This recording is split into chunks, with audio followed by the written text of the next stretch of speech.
There's the ticker. Yep, there we go. All right, ladies and gentlemen, we're back. Welcome back to the Codex Station. It's Saturday night. It's Comics Unleashed. I'm your host tonight, Sal the Slab Guy. What's up, Richard? Joining me down below is the man from the Baltimore Comic-Con Day 2 Funk himself, Dan the Art Kelly. Over here in the corner, we got our special guest star, Mr. Chris Schwarzenegger. He's got day old Baltimore Comic-Con Funk, but he's still with us tonight. And, of course, we got our high evolutionary right here next to me, J-Dub. How you guys doing? Better now that we figured out problems. Yeah. Tired and my feet hurt. My feet hurt. My feet still hurt. Yeah, I got that message from Chris today. He's like, I'm just dealing with my feet hurting right now. They were talking to me all night. It sounds like you guys need an Uncle Gary bath, Uncle Gary foot bath, huh? No, that's a foot massage from the one and only that's not me. Slab That's not guy. me. That's me. That's not me. Now, I Rubs told the Gary toes with earlier, marinara. he said his feet hurt. I told him I'd give him a foot massage, but I won't go above What's the up, Talking Geek? Hey, Talking Geek, how you doing, buddy? We saw Richard come in with smash that like button. So yes, ladies and gentlemen, smash that like button for us. Please get us on the algorithm so that YouTube loves us again. Won't be able to chat much. He's in Wyoming. He is making. he's moving to the East Coast. Wyoming. He's moving to the East Coast. He got a job here, so in a few days he'll be nice. He'll be up, not close to where we are, Sal, but he's what, northern New York or something like that, upstate New York. Yeah, something not too far. Well, that's pretty cool. Yeah. Yes. Very cool. Let's do a road trip out to his place. Yes. Party at Richard's house. Bring your Lobo comics along. Yes, ladies and gentlemen, it's Saturday night. What's in your pool box? Did you pick up any good back issues? I know these two guys probably picked up some good back issues today and yesterday, so hopefully we get to see some of that. We're going to have some little blind bag goodness because I got a couple of blind bags from the Monster and the Wolf, Mark Spear stuff. So yeah, I had no idea what you were talking about with that. I was like, Monster blind bag. What? Yeah, Monster and the Wolf blind bag. It's the new, the Mark Spears book that just came out, but it's own. You can only get it as blind bags. Only get it as blind bags, and there's like 30 regular variants, and then another like 45 or so that are foil or super ultra rare ratio ones, like 1 in 700. I don't think I've ever seen a 1 in 700 ratio before in my life. But that's a pretty neat way to do variant covers. I mean, it's like nice Talking Geek, like buying a deck of trading cards, or it's kind of neat. Yeah, I kind of said that before. That's exactly what it is. It's just like when you buy baseball cards, Magic cards, anything. Oh, remind me when I tell Baltimore stories about the Donnie Cates Magic cards. Oh yeah. Dan finally was able to meet the person that I could never meet. So. Oh, who was that? Donnie Cates. Ah. Yeah, he felt the trouble with him too today. So. All right. Was it Donnie Lates? Yes. Was the convention packed? It was pretty busy today. I feel like it was a little busier this Saturday than it was Saturday last year, but not as busy as it has been in years past. But today also we had the Baltimore Marathon going on, and they had Pratt Street closed off. For anyone that doesn't know, Pratt Street is one of the main roads in Baltimore, and it's the road directly in front of the convention center and right by where some of the big parking garages are. So that was going on. There was the No Kings protest going on. There was the Orioles suck this year, so there's no Orioles game. The Ravens aren't playing this week. They're on a bye, but they suck too. But there was some other event going on too, like a play or an ice show or something that's also going on in the city. Right. But it was, it wasn't as packed as it's been in years past, but there were still a lot of people there. Yeah. Very cool. Very cool. Signed by Jason Aaron. Wonderful.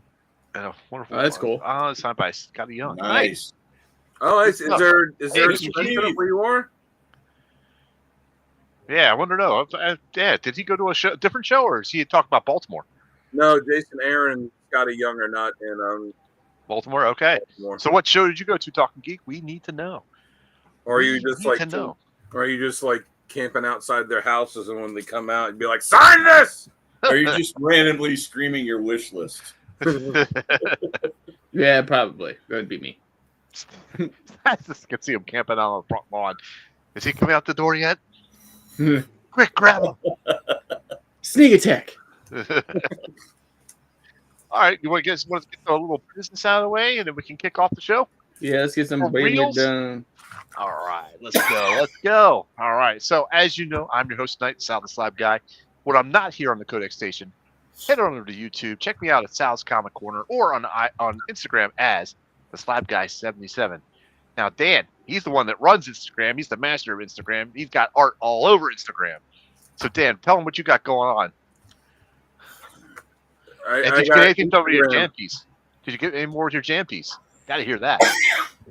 You look a little tired. Wait, Jason Aaron, Scotty Young were in a flea market, or they were already signed and those were in the flea market? That's probably what it is. Jason Aaron and It's Scotty Young. Flea market. They got, yeah. Because the way you have that phrase is like they're in the flea market. Like, so did you buy Scotty Young? Like, was he just in there with like a price They're in there signing books. Yeah. I rented Scotty Young for the weekend. Yeah. Thanks, Richard. I appreciate that. So, yeah, I post art on Instagram. You could check out like this crossover sketch cover I did that Donnie Cates signed today. Nice. I love that cover. What did he say about that? Did he say anything? Yeah, I was like, hey, I got signed something else, which you'll see later. And then this he signed for me, and he was like, oh, yeah, that's pretty cool. Yeah, I figured that. He was like, oh, yeah, that's pretty cool. And I was like, oh, yeah, cool. Thanks. And he was like looking at the characters and pointing them out. And, and they got to that one. I was like, oh, yeah, that's my own character. I had to throw that in. And That's a beautiful homage, man. thank you. It was that was the first sketch cover I ever drew was that one. And I tried to, and I wanted to keep it. I wanted to keep this, it's Avengers 16 homage. And it has the feel of that. What? It really has the feel of that. Well, that's because when I drew it, I tried to draw it as close to Kirby as I could. I didn't do my art style. I wanted to do Kirby's art style. So the Negan is probably closest to me doing my type of stuff as opposed to Kirby. But everything else, I tried to keep it as close to Kirby. But you could see that on there, or because I posted that years ago when I did it, or like this other sketch cover I did that Mark Wade signed for me. That's so cool. Yeah. All right, let me move my hand. Yes. Wade's a cool dude, isn't he? Oh, he was super nice. Yeah, I've met him a few times. He's awesome. I don't know what I'm going to do with this because it's got 13 characters on it, and I feel like, what do I want to keep it for? But I also feel like if I'm going to sell it, the amount of work that it put in to do this is probably going to make it cost prohibitive for what anyone else is going to want to pay for it. I will take it off your hands. Well, Wade signed it, and I'm going to hold on to it, and maybe Todd Knock. I'll give you a tree fitty for it. Tree fitty. So $150 for it. But maybe Todd Knock will be at Baltimore next year. I get him to sign it, whatever. But anyways, you can see that. You can see that shit on my page. And then this guy, this guy beside me, this guy here is a published author of not one, but two, and at one point will be 3 novels. Ooh. Well, I've got plans for 3 more in the series, but I don't know. I'm retired. There you go. Well, ladies and gentlemen, you asked for him to come back, and you guys got your wish. And here he is. I don't know who asked for him, but I was told. It was me. all different burner accounts. We have a secret ballot box. We have a secret ballot box that gets filled with who we should have on next. And for some reason, the ballot box was stuffed with just Chris's name. So there we go. Oh, you don't want to know what else he stuffed it with. No. I told him the other day. I said he is the only soldier in history that can, at the same time, both give away himself and his team's location to the enemy by taking a shit, while at the same time wiping out said enemy with the fumes from that. Yeah. I did a few in-country missions. I can't tell you where, where they just simply sent me in and I had to work my way through the jungle to a spot and just drop trout. Oh gosh. Take the enemy out. Oh, look, as soon as you said that, Pam's here. Hey, Pam. Hey, Pam. It's not quite Time for some sports talk. Pam's here. Always He goes, catch me talking about all I know dropping is trout. Chris says, I dropped trout. Pam's like, hey. Sorry, Pam. It's like my mom walking in. Oh, Oops. what are you boys talking about? Nothing, Mom. Nothing, Ma. I was in the Mom, you jungle. gotta knock on the door before you open it. Get the barge in. God. Meatloaf, Ma. Meatloaf. Chris is Yeah. like, I was in the jungle, aka my bedroom. You in the jungle, baby. Speaking of jungle, J-Dub, why don't you tell us about the Kodak Station? Oh, yeah. You guys know what I'm about to say. You know the spiel. Find us at thekodakstation.com. It's your one-stop shop for everything Kodak. Get some merch. Meet the team. Let us know what you like and don't like. And since I'm Gary in here, find us on all the socials. We are absolutely dripping with them. We're infected by them. We're just sending them out into the airwaves. I'm trying to remember everything else he says because it's a lot. And I guess do push-ups somewhere in there. Yes. Somewhere in there. Some push-ups.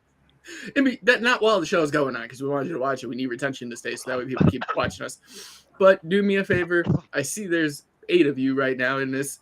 Before we even started, go hit that like button. Get this algorithm working. Get us out to the masses. Get us out to the people. We want to keep building. It's up to you too. Thank you.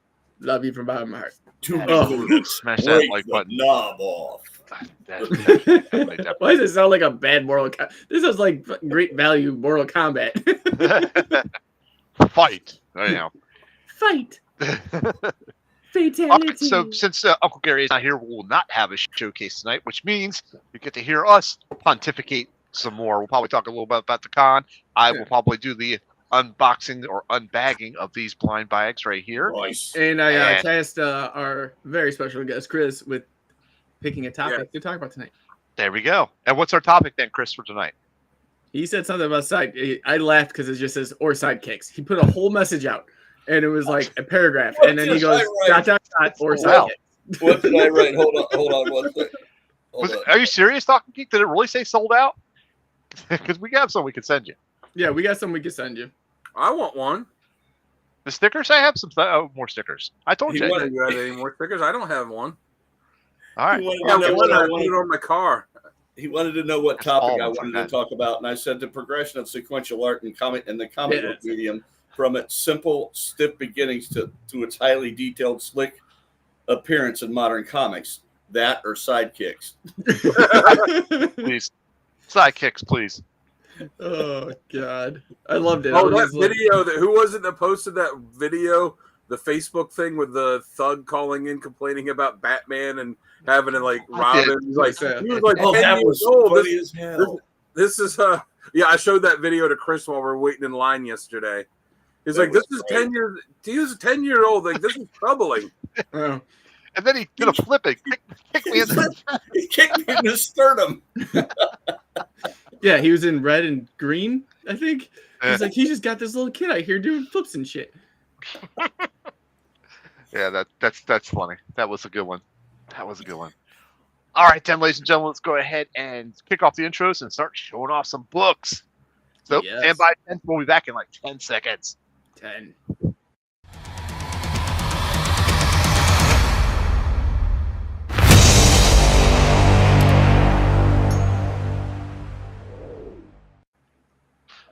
Welcome back, ladies and gentlemen. It's the Kodak Station Comics Unleashed Saturday night. What do you got in your pool box? We want to know. And also, did you pick up any good back issues? I know these guys did down here. I'm your host, Sal the Slab Guy. Down below, Dan the Kelly Art. Right there is the Chris, the Lord of the Dance. And, of course, over here, J-Dub, the High Evolutionary. Who wants to go first for showing off some books? I can, because when you click the thing, it's going to be me. Well, there you go. There you go. It's like I know. Why, there you go. All right, we'll kick it off with Independence then to start this one. This is actually, I want to say, a really good book, and I learned something new about it this past week, and I didn't even know. But that Hello Darkness, that anthology series, this is actually out of it. I didn't know when they collected it, but this is War number 3 by Garth Ennis. This book is disturbing as hell. I read the first 2 issues. I didn't pick up anything new this week because of the convention, but I had the first 2 issues of that. It's disturbing because of how real it is, how real it is for the world that we're currently living in. Yes, very. Another cool thing I learned this week. This is Rogue Sun number 30 with Spawn teaming up with him, which I did not know that Spawn was going to be teaming up with the Massiveverse. That's so I was very happy. So is the Massiveverse and Spawn exist in the same universe, or? Yeah. Oh. Yeah. So I listened to 2 interviews this week, and they both kind of, I'll talk about them later, but McFarlane was talking about it, and he was talking about, there's going to be a lot more crossovers between Image. And I'm like, oh, that's cool. And he talked about this. I was like, I didn't even know that was a thing. No one said anything. But speaking of Spawn, I got Spawn 369. I love this cover. Oh, that's pretty wicked. Who was the artist in that cover? Who's the artist in that cover? Cover artist is Raymond Gay. Cover A. So that's what I got.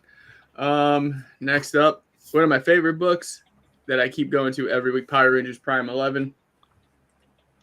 Book is it's just a huge different take on the Rangers, and I'm just digging every second of it.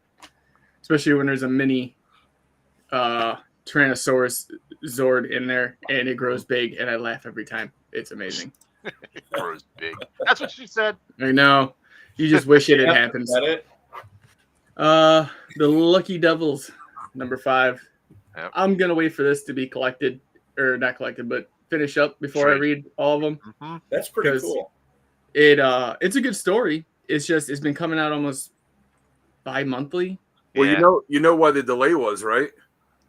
I don't remember the reasoning. I know there was a delay though. The book was all written, but the artist that's doing it had I think he had like a stroke or a heart attack or something, and he was out of commission.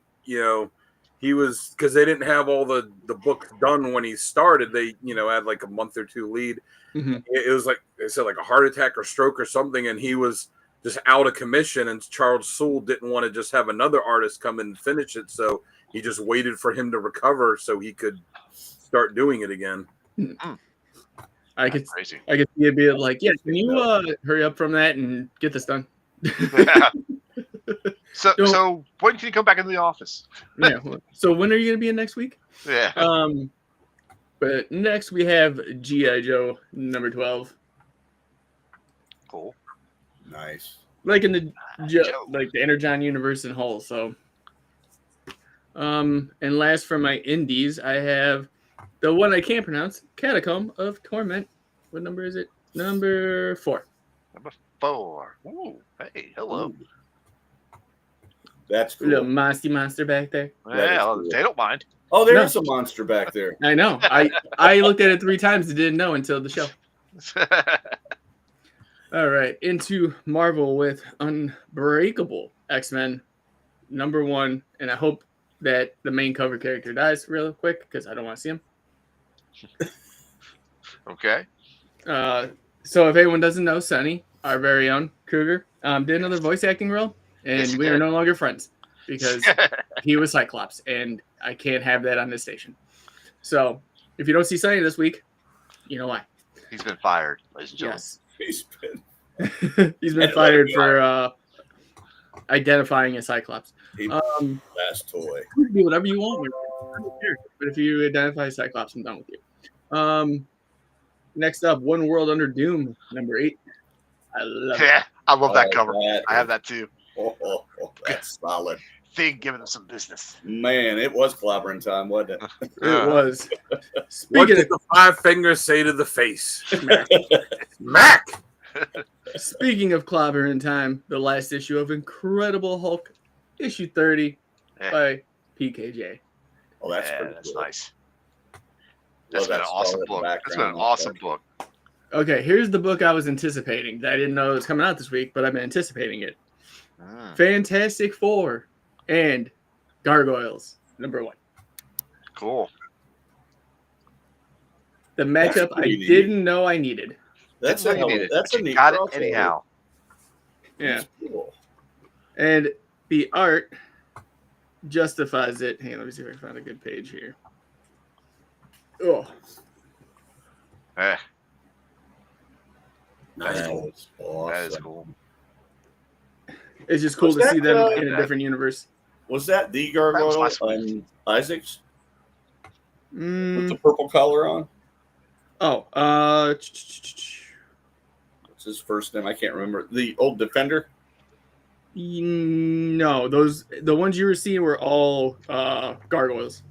Does it look Isn't like? it- Well, that was his name, Gargoyle. Oh yeah. No, Did that book come out last week or this week. this week? Yeah, That's interesting. yeah, it's definitely a cool take though. Like, It looks neat. Captain America #4. Wow. Nice. I'm telling Chris about that because he was, we were talking and he doesn't read. The only modern stuff you really read regularly is JSA, right? Yeah, that's pretty much all I read or collect. Because I was telling him about some other. Well, you read Hyde Street too, don't you? Oh yeah. I mean, I used to read pretty much everything, Yeah. but I've kind of refocused my energy, sold off most of my collection, and it's all JSA stuff now. But I was telling him of the current books coming out that the current run of Cap is really good. Oh yeah, definitely That's is. Now, Um, that's not to say that I don't go out and buy, collector works and stuff like that. Mhm. I will do that. So I may get, if it's good enough, I'll pick it up in a collected graphic novel. Oh yeah. Very cool. All right. Next up, Amazing Spider-Man #14. Yes. That's a cool That cover. is cool. That is Look at cool. the color on that. Yeah. Wow. I am enjoying the story on this too, though. So Me too. it's weird because it's like I'm enjoying a Spider-Man book again. Is that an Andrews cover? I don't know how you say his first name. It's like Thanks, Coffee Geek, they are. This is. I'm gonna try not to butcher this. Marcio Menez. Oh, okay. What's going on with the current storyline in that? So, essentially, right now, what's going on is Peter got smacked the shit out of. Okay, in one issue. Yeah. And he got smacked on. He's like By Ant-Man? out of space. No. But Hellgate. by some outer space something. And Hellgate. the next issue he's acting weird. Like really like not talking to anyone, passive aggressive, like doesn't know what's going, like people are like, what's wrong with you? And he's just not talking. He's just doing his normal everyday thing and he's getting pissed off at work. And then Spider-Man swoops in and he's just knocking out people left and right, and everyone's like, this ain't you. And then Black Cat finally goes, yeah, you're not Peter. And the last panel basically is Peter standing there and then Spider-Man standing next to him. And he's like, I think we need to talk. And I'm like, what's going on? Come to find out, spoilers, because that's what we do here. Peter got smacked so hard, he's in space. Yeah. And on Earth, Ben Reilly is taking over as Peter Parker and Norman Osborn is taking over as Spider-Man.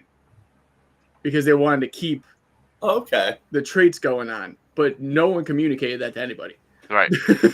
So everybody's like, So the whole Spider family's out one. He can't. He's not the Silver Surfer. He can't. Yeah, how's he floating in space? He's on some other planet. Yeah, he's on another planet that has air. Is it the Stark armor? Did that keep him alive? Yeah. It's everything Tony. It's everything Tony did that we wanted Peter to do that we never found out Peter did. All right, we're gonna jump into DC real fast with a good DNA cover from Wonder Woman #26. I love DNA. That's a good cover. Oh, that's awesome. I love that. Chris has got a lot of Wonder Woman covers that have DNA on them. Yeah. Put It's a black true. light. It's like a Jackson Pollock painting. It's true. Oh, yeah. Next up, we got Titans 28 crossover with KO. Wow. Nice. It almost Did looks you like notice? I don't know if you guys looked. I looked on Comic Hub when I was adding books on there. You were on the hub. he was on the hub. They spoiled pretty much the entire first round of fights. Oh yeah. They already have solicited these books of like this character versus this character. And I was like, oh, so this character won their fight and this other one won their fight, so now they're fighting. So, before the next issue is a month from coming out, and I already know who's going to win every fight. Yeah. Good job, DC. Well, there was no way they were going to keep that under wraps, man. No, there's never. Well, me and Gary talked to John Timms today, who's the artist on Aquaman, and because he said he drew one of the books, and he's like, he's not allowed to say anything, but he doesn't. He said they haven't told them who ultimately wins it. They just can't say anything about the bit that they do know. Who do you think? I don't expect nothing less from DC, the company that is publishing Batman Volume 4 and Batman Volume 3 at the same time, and having ads for Batman, the new issue of Batman Volume 3 in the new issue of Batman Volume 4. Sounds to me like they're slipping quite a bit. I still think they're the best one right now. Like, I don't think anyone's really trying to reach what they're doing, because they're keeping continuity really well. Cool. But as far as like releasing stuff, well, they said the current run of Detective Comics and this new Batman volume are both fantastic. Yeah, the creative teams on both are amazing. Yeah. Awesome. Next we have Superman Unlimited #6. Very cool. I had to get the A cover because they were out of the B cover, but they special ordered me a B, so I like I'm that. getting that. Very close money. Here's a nod for cover of the year for me. Nightwing 131. Nice. Oh, that's pretty good. Yeah. You can feel that cover, man. Mm-hmm. Just a cold darkness. That's cool. All Absolute Flash #8. I'm actually enjoying this one. This is a good series so far. And for everybody who wants to know, yes, that is Grodd. Okay. And he's hilarious. Okay. I read something that said they're getting ready to introduce Jay Garrick in it. Yeah, that's the issue. Oh, is that and then one that they didn't have because they had a special order because they ran out of them, but this is Adventures of Superman Book of L #2 B cover. Nice. That's pretty cool. Oh, that is cool. All right. And that's it for my pulls. I do have 2 back issues, so I'll wait. Okay, no problem. So, am I right to assume, Dan and Chris, you guys don't have any new issues for this week, correct? Well, I have nothing. No, not really. All right. So, then I will go, and then you two can go. I can actually drag my picture to the big screen. There we go. There we are. Very good. All right. So, I picked up some books. I got a little extra today, or the other day. So, let me show off what I got. Here we go. Let's start off Monster and the Wolf. I picked up 2 blind bags at my shop on the other day. Got this cover with the monster in the back seat. Now, Dan was asking me about these earlier, Dan, and I made the mistake. I dug into this more. There's actually 90 variants to this cover. What? So 90 variants, okay? 90 for those who can't understand. So there are about 30 or so that are just regular covers. And then the rest of them are an assortment of foil or super ultra rare variants like 1 in 250, 1 in 500, 1 in 700. And then there's one glow in the dark that's 1 in 500. Actually, there's 2 glow in the dark. Sorry, 2 glow in the darks are 1 in 500. And then there's a 1 in 1,000. Now, let's show me the back. Here's all the covers right here. Jesus. That you But you also remember, like, you could see too, there's multiple blank sketch covers. There's like a white one and a black one. Right here.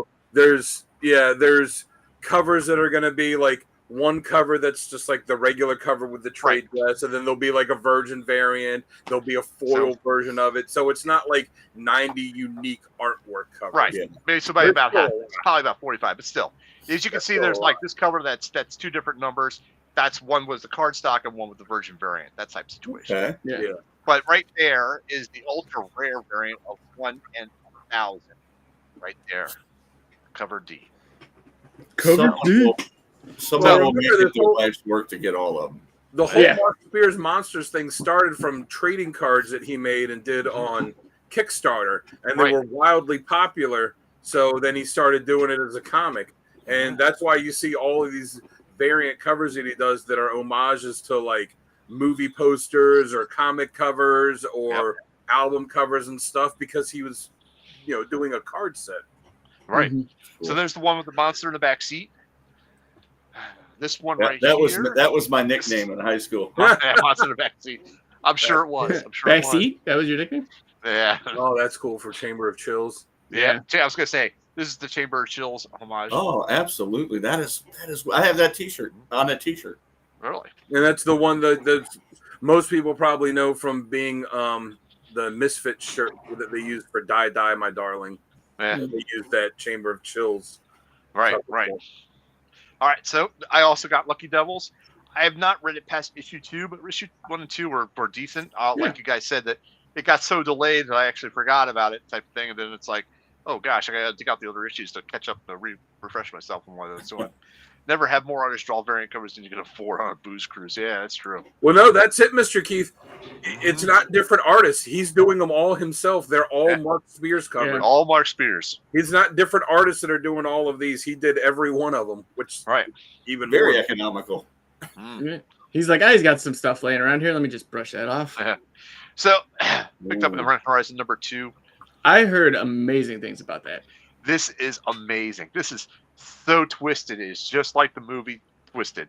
I've never seen the movie, but I've heard the movie's so good. You have to see it, JW. You got the movie will creep you. I got some time tonight, so that was like on the weekend plan thing because I keep hearing about it and Sam Neill's in it, so I was like, you've got to see it. Phenomenal. Watch the movie and then read this because this comimic is a prelude, prequel to the movie. But so it talks about the crew that actually went out on that first mission. Yeah. So and this is the crew that did. Yeah, in the comic, this is the crew that the movie talks about that they're going to find. But yeah, I told Sal about it in the shop. I was like, "Hey, do you remember this movie?" And, yeah. And I'm like, I read issue 1. I was like, "This is creepy as shit. If you like the movie, you got to get it."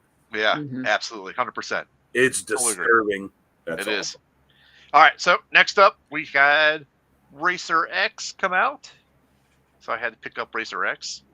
And I believe it was number 2 that came out today. And I'm like, how did I miss number 1? Oh, nice. It is great. So I'll pick that up. Who did that? Huh? Who did that cover? Let me see.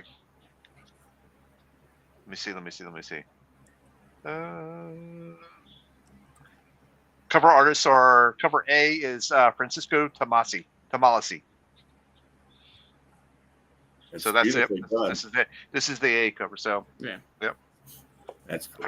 I love how they're like all the licensed properties are getting their nods now, and I'm just like, this is amazing. Yep.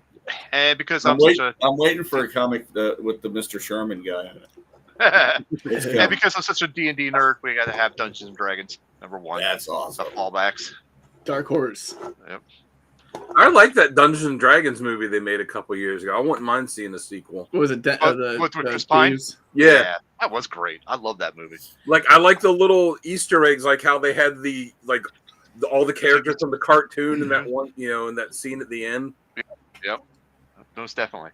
All right, so I also got One World Under Doom, number 8. Thing given. I can't get enough of that cover, man. That's so cool. It's our thumbnail this week. Go back. That is so awesome. All right, I too also got the Incredible Hulk, number 30. That's cool. That's so good. Good story. You can't go wrong with it. Can't. Very good. Let's see. We got the Unbreakable X-Men number 1. Nice. If we just took that cover page off, it'd be fantastic. Amazing Spider-Man number 14. And I was a sucker because I love this cover for Punisher number 1. That's cool. So I went and picked that up, and then I'm like, okay, what the hell? I'll get number 2, and I didn't unbag that yet. So I showed Chris the Punisher shirt that I want to get. Nice. All right, so that's it for my issues. I got the blind bag stuff. We can circle around and open that up. So Dan, you want to talk about what you got at the show? Why don't you do them now? Are we doing now? Yeah, go for it. We're on. Yeah, we got that going on. All right. There's no, like I said, no showcase, so obviously we got time. Well, okay. Well, then let me just. I haven't even opened them. I don't, I got a lot of stuff from the show with back issues and signatures, so you might want to have me go last. All right. Very good. I have All a right. few signatures too. Don't Yeah. know what this is at all, so here we go. Ready? Ooh. Oh, that looks cool. That's look at that. Just crushing it. Wow. Uncle Gary be trying to turn the screen right now. Yeah. That is Yeah. awesome. All right, so that's the first one. So it tells you on where all the variants are on the back, like which one is which. Yep. Oh, that's Well, really it neat. just says which the numbering. It doesn't really say who did it or not. Not that we know who did it. It just says what number variant it is. So, but So if does it tell is, you like what's the 1 in 100, the 1 in 1,000. yeah. If you get to these over here, you'll see the numbers like 1 to 50, stuff like Okay. that, and those as well. It I does just tell you. I just want to see if you unbag gold on here. Yeah. That's what I'm hoping. Rolling the dice. I What are don't those know. running per blind bag? Oh, $6. Yeah, better than DCKO. They went $9.99 for each one. All right, here we go. On for the next one. Oh, Oh, that's cool. This is the black and white one. So this is the black and white one. Oh, It's that not a is ratio. cool. It's not a ratio variant, but it's a black and white cover. That Yeah. looks like the before for the Four. that looks like the action leading up to the other cover. Yeah. yeah. That's really neat. Yep. It's So just there's- telling the story as he opens them. There's only 5 black and white covers, so that was one of the black and white Nice. covers. There was Not- one of the stands. I think I told you guys, like, you know, where they has all the half price stuff. They had Yeah. a short box that was full of nothing but Mark Spears Monsters variants. Nice. Did you see any of the glow in the dark ones, or no? I didn't really look at it. I mean, Okay. I'll look tomorrow if you want me to. No, it's okay. It's okay. All right. Let's see. Come on. Talk dirty to it. Come on, baby. Meatball marinara. Oh, look, it opened. Yeah. Look at this. Here we go. Ready? Oh, that one's cool. Oh yeah, that's That's nice. awesome. Frankenstein the Wolfman. Mm-hmm. I like the background colors in that. I'm It liking the is, fact it right is. now we haven't seen a repeat. Yeah. So far, so good.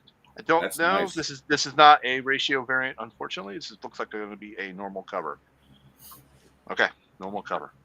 Well, the cool thing is you got the black and white. variant. Yeah, that's it. They're all cool covers. But the black and white one, so far the best. Well, with 90 different covers, it would suck if you pulled like 3 of the same one. I know. And I tried not to pull. And this is the moment he pulls one out. It's like, oh, no, I we was got gonna it. say. I tried to pull like from different parts of the stack on the shop today, and Ooh. Oh, I like that. Fantastic. Whale Oh, I of love Glory. Garbage Pail Kids when I was a kid. That is so awesome. you know what? Then this book is yours, Dan. Huh. That give- is so Wailing Wolf. Well, I told you I have one of the bags in my box at the shop. Yes. Well, if you don't get this one, you can have this cover. How's that sound? Okay. Not a ratio variant. I think it would be, but just had to double check. All right, last It'd bag. be funny if it was the 1 in 1,000. I'd be like, no, we got proof here. You already said I could have it. Yeah. I know. All right, here we go. Last cover. All right. Oh, Oh yeah, Oh, that's Yeah. cool. you gotta turn that the other way. one of my favorite films. Yes. That is wicked. That's a great success right there to me. That's Not- Chris every time he has to get up in the middle of the night to pee. Yeah. It is. He probably creaks less though. Yep. So there was 9 covers that were sideways covers, as you can see right there. Oh wow. So are any of the ones you got ratios? No, unfortunately not. Unfortunately not. I gotta tell you, I'm in love with that black and white one. I gotta see if I can find some blind bags. Okay. All right. Well, sorry, I walked all over you, Jada. No, you're All good. I was just saying, I love that black and white. I think that if there was a cover for me of the year, I think that one would be it. That's really amazing. Mm-hmm. All right. So that's all the blind bags. That's all the blind bags. Dan Or Chris. or Chris, you want to go up? Go ahead. Dan. Go ahead. Sorry, Chris. I was going to say, I got a bunch of stuff, so you might want to have me go last. Yeah. All right. Then Chris is up. Okay. I've got signatures. I've got back issues. What do you want to say? So start from the top. Yeah, just go run through. I'll start from the top, and The I'll start. velocity train. I'll start with a gift that I got from Gary. And if he tells you that I choked up when he handed this to me, he's lying to you. Oh, here he did. Oh, Chris did. But I'm sorry. he got me this Ferocity Trap, which is awesome. Yes. It's a great read too. It's a lot of fun, and it's signed by the writer and artist, and then Mr. Cho did that awesome cap in there. Yeah. Yeah, look at how he spelled your name. Yeah, look how Chip spelled my name. I think he thought he was writing his name, and then at the last minute realized there was an S at the end of it. I just corrected your name on screen for you. There we go. Just, Everybody, but, I mean, that makes it even better in my opinion. That's a fun book. Then I finally got to meet Claremont and have him sign this beat up old Great copy guy. I've had for years. Great guy. Oh yeah, man, he was such a nice guy. Wonderful, wonderful man. And go over these back issues. There we go. This. I did see that in a video that we're putting together for the show. Very I cool. should have unbagged these. You're really throwing a glare up, aren't they? Yeah, Oh, kind of tilt them backwards or leaning backwards a little bit. That sometimes helps. These aren't important. Oh, Show them. You bought they them. were important enough for you to buy. I want to see how. No, they're not. I didn't get those at the con. Oh, okay. Ooh, showcase Power power. Girl. Hold on. Right. What am I doing here? Okay. Right there. Right there. That's the angle. A little bit leaning back more. I need. There you go. That's the I one. have. I'm missing the one between this one and the first appearance of Power Girl in Showcase. I'm missing 98, but I've got 97 and 99 now, so that's pretty cool. And I did not know about this series, and I should have because it came out. It came out all the way back in '97. Oh, Batman and Wildcat. Yep. How many issues did that run? 3 issues. Hmm. 3 fun-filled issues, I'm sure, of Batman and Wildcat just going at it. I hope. It's just one of those they're gonna fight, and then you get in there and they're just talking the entire time. Yeah, they're just having a discussion, Mm-hmm. talking about family problem. Batman all like, I miss my parents. Wildcat's like, you're abusing children. Yeah, what are you doing? That's pretty neat. Though. Yeah, that's a cool cover. And then I got some Brave and the Bolds, of course. Of course. A few of them are reader copies, but I got some nice high grade ones too. Nice. This one's pretty decent. Yeah. This I one's lost Chris a couple times too. He just wandered off. You think for a guy that that moves at half a kilometer an hour would be hard to lose, but he just wandered off like a small child that saw something shiny. and that's exactly. Dude, that's how I am. You have to find the bathroom to destroy. Brave and the Bold Legion. Ooh, some Legion love. Yeah, this is a reader copy, but I'm not. Unless it's a real special issue of Brave and the Bold, I'm not real concerned about them being in fantastic shape. Mm. Another reader copy, but Sergeant Rock. Sergeant Rock. Do you have the Brave and the Bold, the one with Batman and Wildcat? Where I they're do. fighting with the I have all the Batman Wildcat crossovers, and I have all. Oh, look at that! Opie, there he is. Hey, what up, man? I love that guy. Uncle Gary himself. Yeah. Love that guy. We see you too. This is a really excellent copy of this. yeah. That's a good one. That's Really a happy with bizarre that. issue too. And Bizarre or Kazar? Joker. Joker. Stay back. Sure, y'all have seen these on here because I think Gary did a showcase on these, didn't he? He Yeah, did he a did. showcase, but there's some It is still like to all of receive. them. This is a rough reader's copy, man, but That's all right. it was like Low $3. grade. I is just better woke than back no up. Hey. Do you Yeah, feel he that? told me that when we were leaving the show. He said, "I'm going to try and jump in the chat if I'm conscious." Yeah, we were talking earlier. He called earlier, and yeah, he was tired. Understandably so. He's not a young man. Well, when he's at every booth he could possibly get to, it takes a lot of effort, a lot of energy. And then I got to see it meet and have one of the artists from my formative years, Joe Staton, and I had him sign a few books. This is he did the art. I just pulled this one to show you that this is a two-parter. Of course, this is the last JLA JSA crossover, and it's pretty horrendous. But the Justice League was not in a good place at this time. No, this was the Detroit League. Yeah, you leave Detroit alone.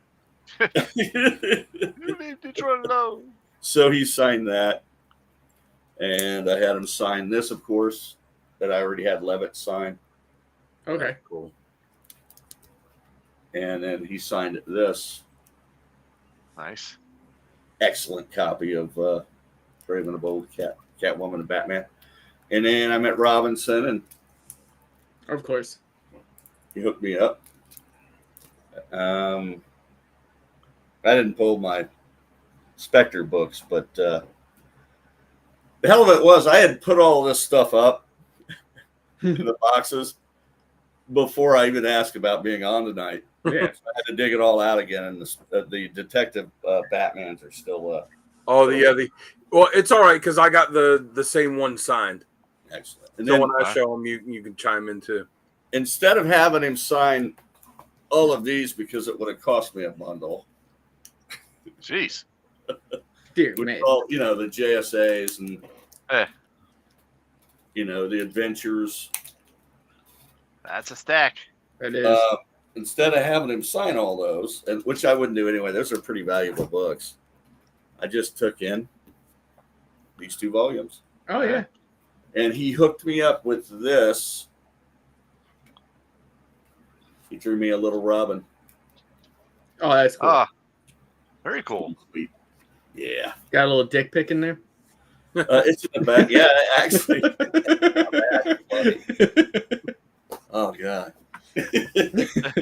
I figured you'd like that one. Oh, that's funny. What was what I told you when you made some joke about sending a dick pic, and I was like, just because you put a bow tie on it doesn't mean you could call it a Richard pic. And I think that's it. All right. Dan, let's get you. Dan, I got 2. Oh, you want to do back issues? Gary, I already told him about the book, the Avengers book you got me. I'm back. All right. You want to do I'm assuming you want to do your 2 back issues, then we'll jump to Dan. Yeah. So everyone already knows I'm still working on Detective Volume 1 from 500 up. But I did pick up 2 issues. I got Detective 878. Wait a minute, I gotta cross them off the list. 878. That's a cool cover, man. Yeah, and Snyder and Jock. Oh, and then picked up 879. Very cool. That's cool. Skeleton Key. So slowly chipping away. Yep. I have everything Detective from what is it? New 52 to current. Okay. I thought you were going to say from number 1. I know I'm not. I'm not Uncle Gary. But I want that 500 up, and then I can start working backwards. So that's very cool. good. Very good. All right. Yeah, let's get you a big screen there, buddy. And for anyone that wants to help him out, these are the other issues he needs. So go ahead and feel free to snapshot this and send those books directly to Jamie. Reach out. I will send you the address. I will say this about Staten too. You have never, when Chris got those books signed and he got that remark, you have never seen anyone so happy. He had a smile from ear to ear. He was just as happy could be. I had a little 5-year-old's twinkle in my eyes. I was very, very happy. All right, so here's what yesterday I didn't buy a single book. I just got signatures. Today I got signatures and books. So these are all the signatures I got. Phew. And these How are are the those? books that I got today. How are the Nice. lines? Just out of curiosity, the lines to get signatures. Claremont's line was, as predictable, was long but you know what? It's long because when he signs stuff, he doesn't just sign it and then Move along. and then move you along. He'll chat with you for like 4 or 5 minutes, and Yeah.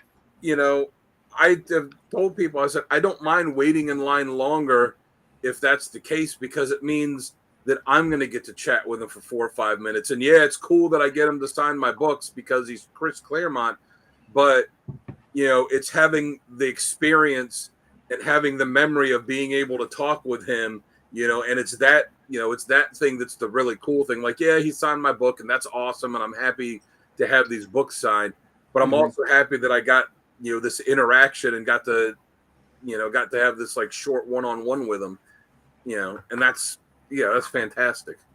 He's a really warm guy. Yeah, so his line was long. Donnie Cates' line was long because he was supposed to be there at 3:30 and he didn't show up till about 5. And Donnie Lates. and yes. I'm trying to think. I don't think anybody else's line was long. Some all the other ones moved either I was able to just walk right up and there might be one person there or 2 people, or there'd be a couple people and I might have to wait a little bit, but not very long. So I also got Joe Staten to sign one, but I got him to sign. He did 1 issue of Avengers, and it happens to be a minor key, but it's 129. And he didn't do the art and the whole thing. He did some of it. Buscema did it, but I got him to sign that. And I guess he forgot that he did this, because when I love when they do that. He looked at it because he's known for doing mostly this DC stuff. And I guess, and he did like stuff on Hulk too. But he looked at it, has like this confused look on his face, and puts it down, like opens it up and is inspecting it, and like looks and sees his name, and it was just kind of like, He was. Yes, I did. It was great. It was great. His wife was the sweetest lady. Oh, she was so nice. It was like, what was it? We had Ron Mars on, and we were talking about, what was it, Jack of Hearts, and he's like, I did a Jack of Hearts book, and we were like, yeah, you did the backup in it, and he's like, oh, I guess I did. That's great. So I got this one. I got Claremont was charging $15, so I got like 5 books signed by him, because I spent a lot of money. I don't want to say way too much on signatures, because I'm happy to have them all. But yeah, I should have stopped myself. But I got this one signed by Claremont. Nice.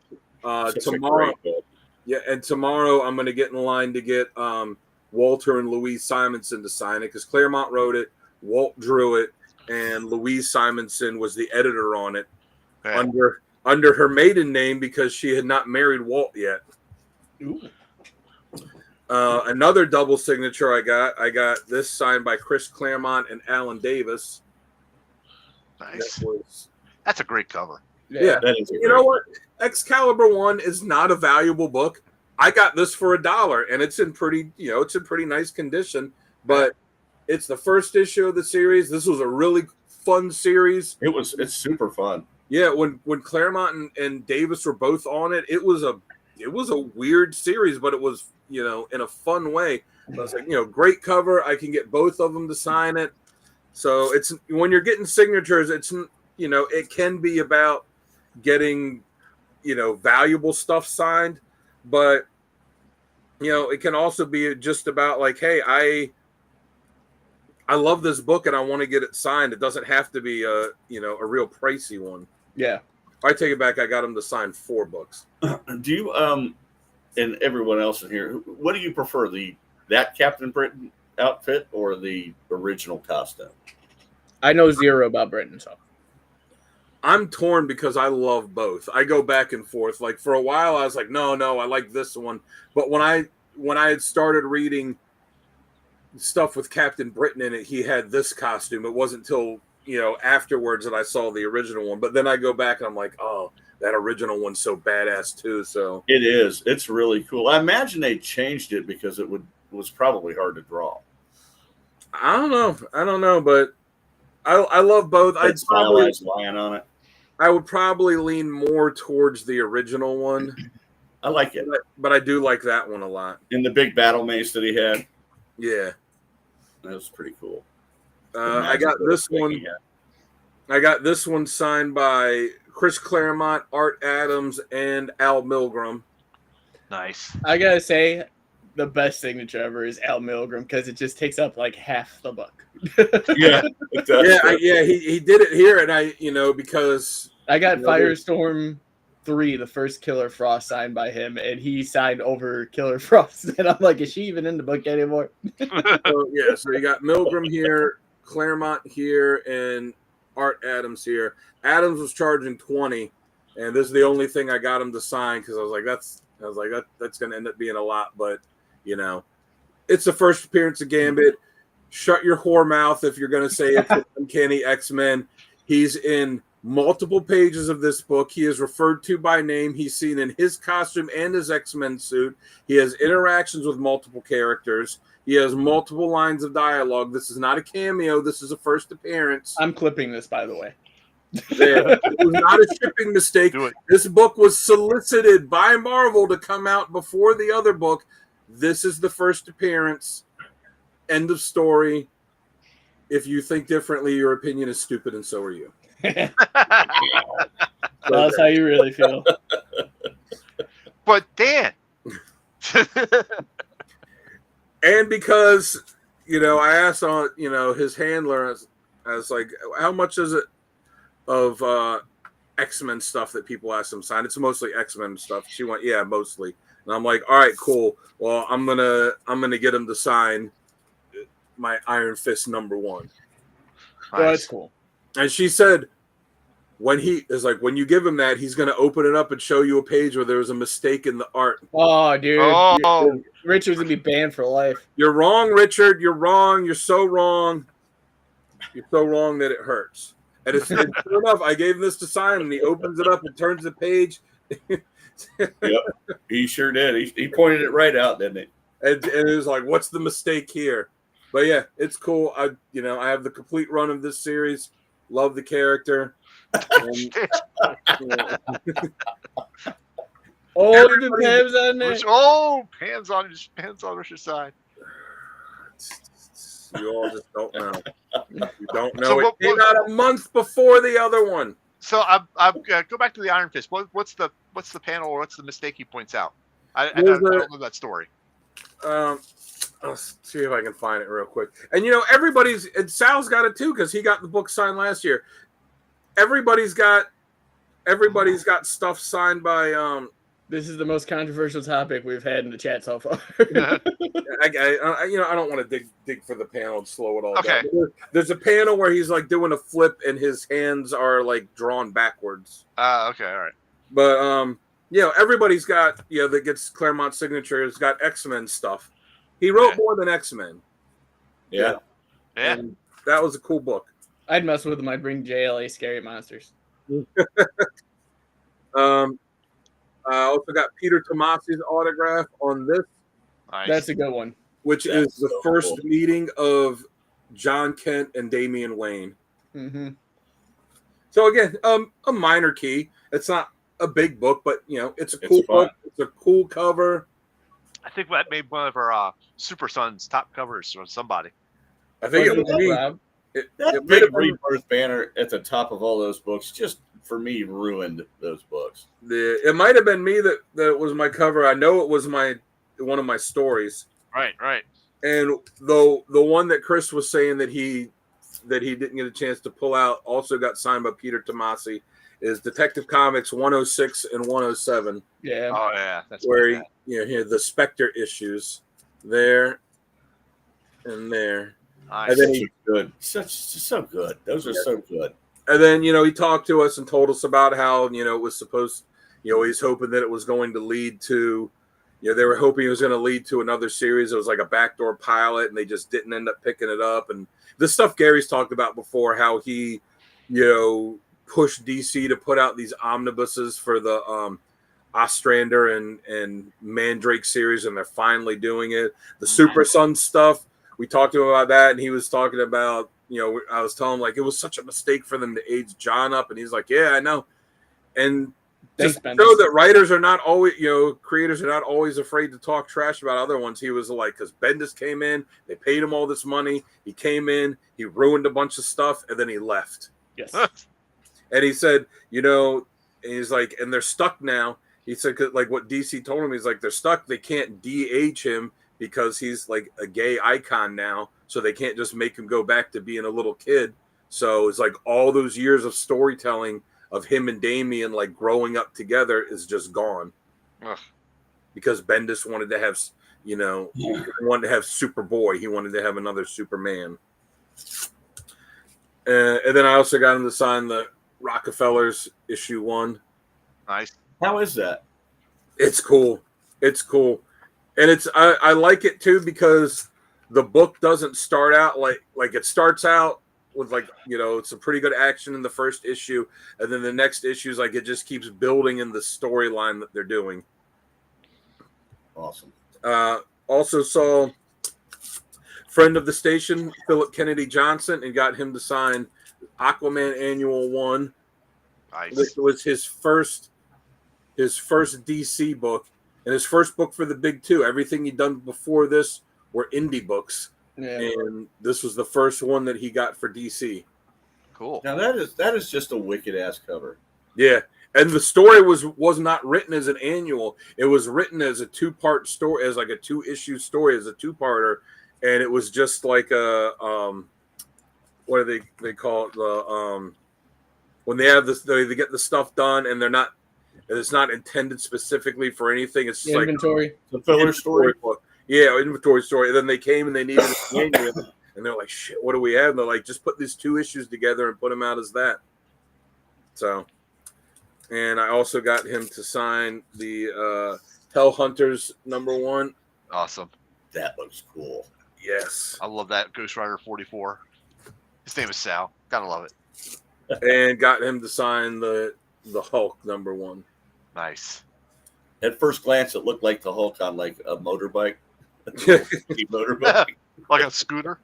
Yeah, like a scooter. And then this one, I had Ron Garney to sign it last year, though its pen was running out of ink. But also got Mark Waid to sign it this year. So this was the first issue of Cap that the two of them worked on. That's pretty cool. Yeah. If you haven't read it, this was a fantastic storyline. And then I also got them both of them this year to sign issue 1 when they relaunched it. That's a wicked cover, man. Oh, thank you, Richard.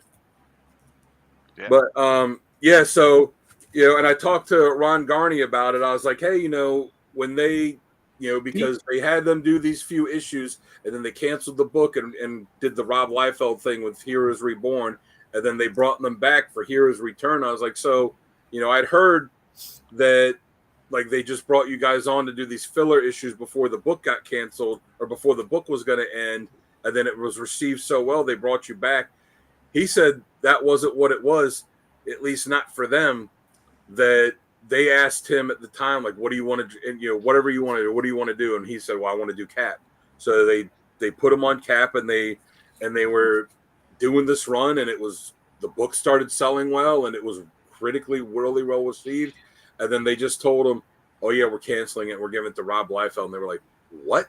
Yeah. I pulled the rug out from under him. And then, a year later, they're like, hey, that's ending. Do you want to come back and do Cap again? And, Wade stayed on the book for a long time, but Garney didn't. And he was saying, he's like, as soon as the book started selling, all of a sudden they don't want me on anymore. So they pulled him off of it.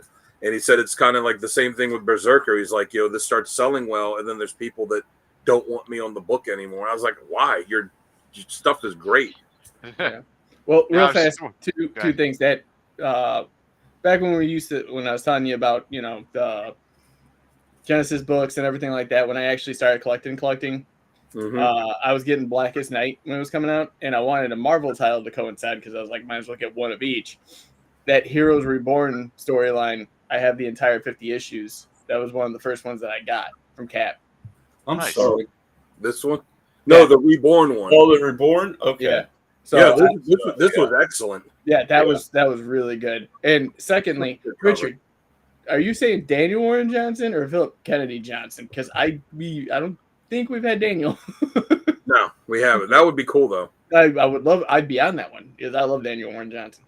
And then I also got Wade to sign both of these just because I love it. The two amalgams Those were fun. Yeah, they did. Yep. I love Cap. I love the amalgam stuff, and it's just fun. Now I realize like, hey, if I can get some of these amalgam books signed by these creators, that'll be a fun thing to do. Yeah. And I'll have to show this one. John Timms was there. He's the current Aquaman. Yeah, so it's all right. I get them mixed up in my head. Sometimes. Yeah, I was like, when I saw DWJ, I was like, I don't have that interview. Where did that happen? So John Timms is the current artist on Aquaman. He's killing it, but he was also the artist on Batman Incorporated, which I really loved. So I got him to sign that. So you can see it. Oh, that's cool. And Gary got. Oh, you're good, Richard. Gary got Aquaman print from him, and yeah, he was a super nice guy, and told him I really love this book, and it's weird, like DC introduced Ghostmaker, and they really pushed him for like a year or two. Yeah, and then they canceled this book, and then he's just disappeared. He was still in what do you call it? DC vs. Vampires. Yeah, but he wasn't even like in that the last few issues. Mm. But like they were pushing him hard. Hard. Books in this, and then he's just gone. Yeah. This one, another amalgam book. Last year, I got Ron Mars and Jose Luis Garcia Lopez to sign it, and then this year I got the other artist on it, Kevin Nolan, to sign it. So I got the triple signature on that. Nice. Yeah. And again, it's just I love the amalgam stuff, and I thought these would be fun books to get signed. The amalgam stuff's fantastic. Yes. Yeah, it was. Yeah, I got Tom Rainey to sign a couple books. This Stormwatch, which was the beginning of a new direction and storyline for it, and the first appearance of a bunch of new characters that would go on to help start forming the Authority. And I got him to sign this book, which was one of my favorites when it was coming out, Mutant X. If you haven't read it, this book is absolutely fantastic. I highly recommend it. I got that too. Yeah, it's a good one. So the storyline is, X Factor had gotten canceled and Havoc had seemingly died, but he, in this explosion, but he actually got sent to this alternate dimension that's really dark, and he got basically his mind transported into the body of the Havoc in that universe, who he was the leader of X-Men and not Cyclops. And it was him and I think Madeline Pryor instead of Jean, and they were together. And Iceman, who was like really demented. Beast, but Beast had like mutated himself to the point that he was stupid.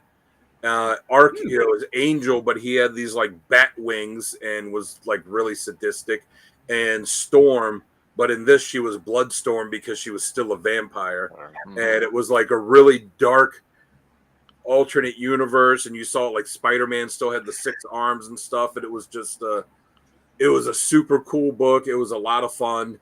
I think it ran 24 issues in an annual, or maybe 2 annuals, and yeah, I love that. So I was super psyched to get that signed. And I got Tony Fleeks to sign these 2 books for Local Man, which was a series I loved, and they just released it as an omnibus for like the entire series and all the one shots they did off of it. And he said they're working on doing a sequel to it. So that's cool. Mr. Keith. Yeah, good point. And I heard an announcement today where it said, Brian K. Vaughan is doing the signing if you have your tickets for that. And I'm like, oh man, I didn't know you had to have tickets. It was one of those things like, oh well. Walking across the floor, and I see a guy sitting at Brian K. Vaughan's table, nothing on the table. And this guy's sitting there. I'm like, and then someone talked to him like, it looks like Brian K. Vaughan. I pull up at Google and look. I'm like, oh, that is him. And I walk up and the handler was there, and like there's just some guy chatting with him, and I asked the handler, I'm like, hey, how much are the autographs? He's like, oh, he's doing them free right now, up to 3 books. I'm like, oh, cool. Well, I only got 2 I wanted him to Nice. Yeah, you're right, Mr. Keith. It was kind of like Age of Apocalypse. Apocalypse, yeah, that's true. It was, yeah. Yeah, I would definitely say pick up Mutant X. And none of the books really are really valuable, so you could get them all pretty cheap. So I got these 2 signed by Brian K. Vaughan. I got Ex Machina #1. Didn't Ex Machina? Did you didn't need to buy any tickets or anything? You just walked right up to the table. Yeah, he was just sitting at the table and walked up, got him to sign him, chatted with him for a while, told him how much I love this one, Mystique. Oh yeah, right, was the signature right there. I That's was like, I told him, man, I was like, this is such a cool book. I wish it would have run 100 issues. So that's what I got for signatures, and then I bought for the most part. Then I bought comics too. So I guess I'll show you ding dongs what I bought for you. So this is one that Jamie wanted from Donald Cates. Yes, who I never got to meet. Buzzkill, and then it's signed there. I guess he had them all pre-signed. But then Jamie wanted it personalized, so there. And then he goes, "Oh, okay, how you spell it?" And I'm like, "Oh, it was like a J Amos." I goes J-A-I-J-E. I'm like, shit. Now, like I had to pull it up and like I was like, now you got me thinking about it in my head, so I had to pull up Instant Messenger to look because like I didn't want him to spell it wrong. He was charging $10 a signature. Okay, that's reasonable. Mm-hmm. The guy in front of me paid. I saw him, he paid $50, so he's getting 5 signatures. Okay, whatever. So then I see that when he puts stuff down, he puts down 5 magic cards. So I guess it's, they just did that Spider-Man, for Magic the Gathering, just did that Spider-Man set. So I guess it was that. So Cates goes, oh, you want me to sign him on the front or the back? He's like, no, just on the sleeve. And Cates goes, oh, will you take him out of the sleeve because I don't want him, I don't want to accidentally mess him up. And the guy goes, no, just sign the plastic sleeve. Oh gosh. So he didn't even have him sign the card. He just had him sign plastic sleeves that the cards were in. I'm like, why did you even bring the cards then? Yeah, no, I know. Why not just be like, here's 5 random plastic sleeves. Sign what these. a numbnuts. I was like, I'm not, it's your money. You spend it how you want, but that's just stupid as shit to me. Yeah. Sal wanted me to find this book for him, so. Oh, awesome! Look at that. It's Nice. It's That's pretty. The spine is flat on here, but that's right. But that's just a printer thing. It's not. I don't really. How much was it? It does have this. It does have this written up in the corner on the logo. That's all right. You can erase it. It was $5. Nice. That's worth it. That's lower than what your price point was. You want to get one of those super abrasive erasers? Yeah, Richard. Yeah, Richard. And just start going at that corner like there's no tomorrow. I don't waste 50. Yeah, I'll tell you what. Again, you spend your money how you want, but and then I actually had left Donnie Cates' line because after a little over an hour, I was like, man, F this. The line's not that long. I'm going to go get other stuff done, and I'll just peek around, and when he comes in, I'll just jump in the back of the line. So I left the line to go because Robert Venditti was sitting there, and I was like, I'll get stuff signed by him. So I got this little, paper, preview thing for this book that they were giving away. So he's like, oh yeah, I'll sign that. But I went to get him his signature. I forgot to bring my stuff for him today, but Christopher here was looking for the Wesley Dodds Sandman miniseries. Yeah. And I found it at a vendor and bought it for him. And then I was like, oh, Venditti's signing, and he's signing for free. So I got all 6. I'm not going to pull them all on, but I got all 6. Dude, thank you. Signed by Venditti for you. Dude, Nice. Thank you. That is awesome. That is a great cover on the back. They're all the It's a great series too. yeah. Yes, it they're is. all the they're either the B or C covers. I forget which, but it's all of them. I will show the number 2 cover because that one is. This was one of my top covers I picked when we did that episode. That's wow, a great cover. That is amazing. Yes. So Thank you so much. So I will give these to you when I see you at LotCon. Yes, sir. So you got the set and you got them all signed. Thank you so much. We are welcome. Wow. And here's the stuff I got for me. So I got these were $2 each. As I said, I'm gonna try and collect all the Atlas books. So I got Wolf the Barbarian 1 and 2. You know what's great about that Atlas, getting all the Atlas books is it's attainable and quite affordable. Yeah. And they're fun. There's not that many of them, and a bunch of different genres. And I was like, yeah, this will just be, just to be a fun kind of thing to get. I went to this the spot where they have everything that's half off and got a bunch of stuff. I had a bunch of stuff, and then I put stuff back. And when I put stuff back, one of the guys there saw me put this book back, and he's like, "Oh man, putting books back." I'm like, "Yeah, you can't afford everything." He's like, "Oh, well, what was it you put back?" And I walked back over to where I was while the other guys adding my stuff up. I was like, "Oh, it's just a Green Lantern book." I was like, I was just getting it because it was a cool cover, And he goes and he digs it in, pulls out of the box, and he just walks up and sets it down. He's like, "Yeah, just have it." So I got this one for free. Nice. That's awesome. Yeah, what number is that one? It is 73. Nice. That's a pretty cover. Wow. And again, it's just, I like Green Lantern. I don't actively collect the older ones that much unless I find one with a great cover or a great deal. And this one was just a great cover. That's the thing I do collect as well. Yeah, but it'll be a fun read too. Yeah, just take it, and it's it's pretty nice. There's no there's not really any spine ticks. There's no that's a great shape. Tears or anything, and yeah. And so the stuff I did buy from that guy is I got a bunch of stuff for my Sensational She-Hulk run I'm working on. So I got 27, 28. That one's cool. 42. 51. A lot of hair pulling in that one. And 56. So I am now. I love the question mark on that. That's yeah. great. Yeah. Gee, I wonder who it could be. So I am now just. Ant-Man. And he had one other issue of She-Hulk that I needed, but he had it priced at like $30 or $40. So even half off, I was like, I don't think that book's worth that much. But I'm only 11 issues away now from completing that run. And I got 2 of these from him. I got Invaders number 7. Oh, yeah. And Invaders number 15. Oh, very cool. Nice.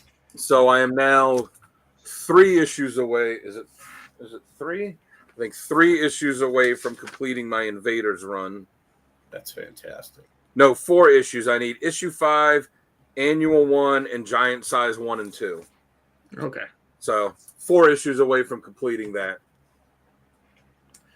As everyone might know, I'm working on a run of Avengers. So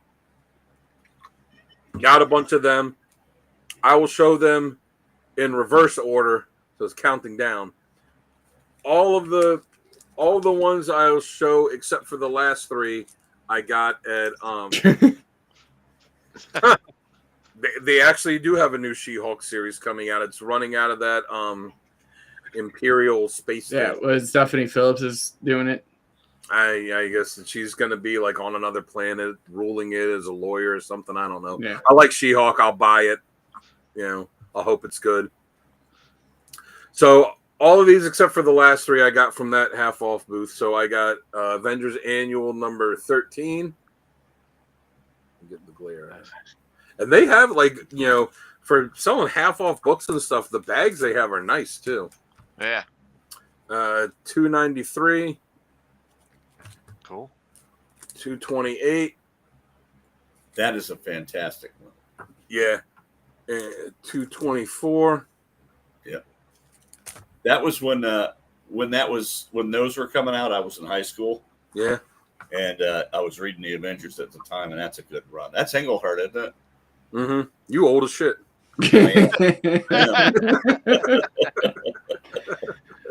And another clip. Thank you for that one. Note the time. 207. This one I thought was a really cool cover, and it's pretty clean looking too. 150. Yeah, it's nice. And they would, and like some of these, they had multiple copies of these that were in there, so I was able to look at them and pick the one I wanted. And in fact, when I was filming stuff today, I actually did a little clip on some of where I pulled out when I was like, all right, here's an example. There's 4 copies of this book that are all priced differently. Which one do you get? And you'll have to watch the Baltimore Comic-Con video when it comes out to see. Yes. 138. Ooh, Stranger. 133. This awesome Hawkeye cover, 109. That is a classic cover. Yeah, it is. Yes. Yeah, and that's about as close as Marvel would get to doing those old Golden Age style DC logos. The third of the panel, like the third of the page type of thing. 105. That's cool. 102. So these were all, and again, you can ignore the price because these were all half off. Those are all the ones I got from that booth, and I had the guy give me his card so I could plug him on the show, and it's upstairs, so I feel bad. I'll go on the comments on this and leave a comment of who it was later of who it was. Okay. The last 3 books I have to show are 3 older issues of Avengers. I got these all from Mark Nathan, who is the guy that puts on Baltimore Comic-Con, from his shop Cards, Comics, and Collectibles. I got these from him. I got 38. Oh wow! Yeah, that's a cool. That's nice looking. Yeah, that's a great Hercules cover. And 36. Hercules. Wow. And number 7. Nice. Now, this one's a bit more beat up. You can see the logo. Not it's got some kind of crud on it. It's not great. I haven't really opened it up yet, so I haven't. At least the emblem is white. Yeah. The whites on the cover are white, so they haven't yellowed. Yeah. It's there's a big. I don't know if you can see it. There's a big fold, a big. You could crease like right here where it was. You really gotta look. You can see some wear on the spine, but you know what? I always say, low grade is better than no grade. That's true. Considering I'm trying to get a complete run of Avengers, and I have limited resources, if I want to actually attain it, not every book is going to be pristine mint copy, until I win the Mega Millions. So the book is complete. There's no rips, there's no tears. Yeah, there's some some spine ticks, it's not perfect looking or anything, but it's complete, looks pretty good. Colors are nice, not faded. I've got some comics that are absolutely beat to shit, but I got them. Yeah, so I'm absolutely happy to have it, and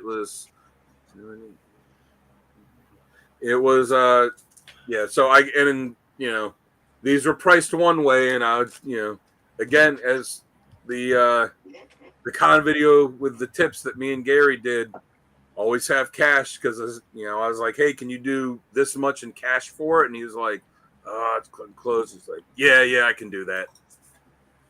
So it was a significant drop off from what they had them priced at for that. So what was that that 9.4 X-Men we saw? Remember with the really stark white cover? It was beautiful. Yeah, that one looked. It was the Neil Adams cover, the one where with Angel just kind of flying on there. Yeah.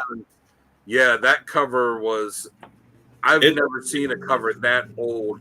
It sparkled. The white was that bright on it, where it was that much white in the background that was that bright. It literally looked like it was an issue that came out this week. It was that pristine. Yeah. It was a 9.4. Yeah. It was amazing. Well, real fast, Richard did have a comment. I don't want to not answer it because I don't know the answer.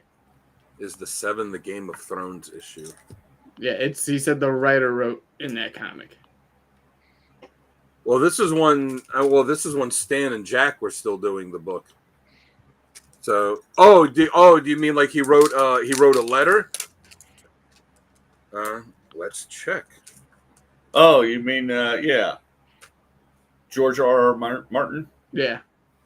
It might be. There's not noted on here. You guys read his Wild Cards series? No. No, I've not. Fantastic set of novels, superheroes. You'd love it. All right.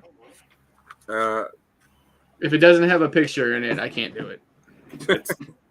It's really good. Thomas Burroughs, Bruce Wayne, David Stone. Richard said, yeah. No, I don't see unless he wrote it in under a different name. There's no one named no one named Martin that wrote a letter into this. There is a Corey Seidman, Thomas Burroughs, Bruce Bordeaux, David Stewart, Sherwood Conant. That's got to be a fake name. There's no one from Hawaii whose parents named them Sherwood. And Robert Gallivan. No, this isn't the it's not the George R. R. Martin one. But now there you go. I know we got Uncle Gary that first published yeah. was in FF. Okay. But yeah, I know because you know there are certain older comics when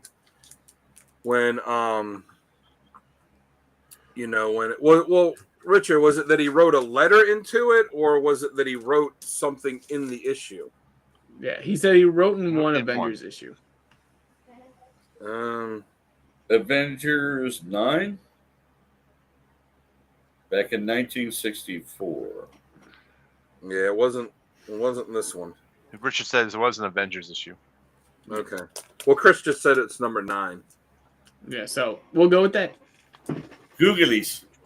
Googly mooglies. Google is your friend. All right. So that's what I got. I don't anticipate getting too much more tomorrow. I'm going to get that David Finch book that Jamie once signed.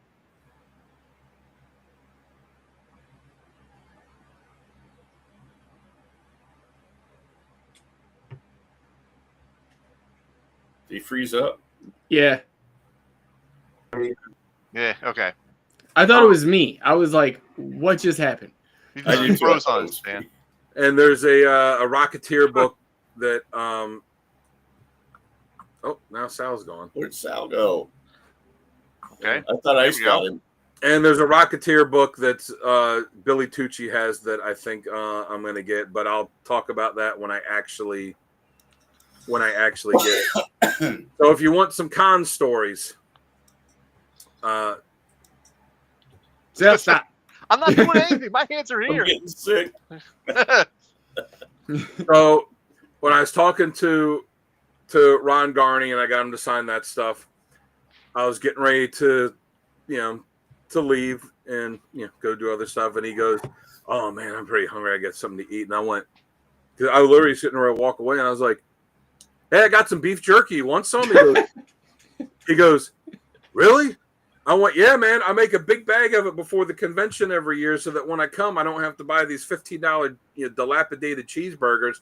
I can just drink my water bottle and and have my beef jerky to eat during the day, and I don't have to stop. I can keep going." He's like, "Yeah." So I pull out like a like a sandwich bag size, because I had some in my backpack. Pull it out, and give it to him. He's like, "Yeah, I'll try it." Big old bag of meat. He tasted it. He's like a damn caveman carrying it around. Come on. Dan he tasted it, and he's like, "Oh yeah, man, well, it was pretty good." And went to hand the bag back to him. I'm like, "No, man, keep it. It's all you." He's like, "Really?" "Yeah." He's like, "Oh, thanks, man. It was really good."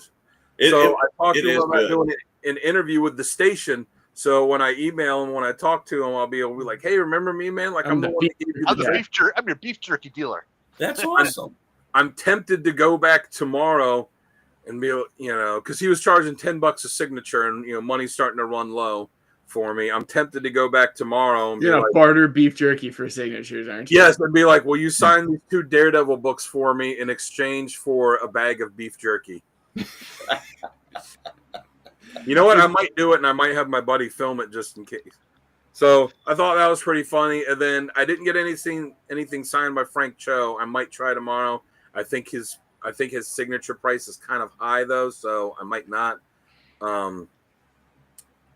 But when I was standing there talking with him, because I was also asking if he would be interested in adding to my Avengers jam piece that I have.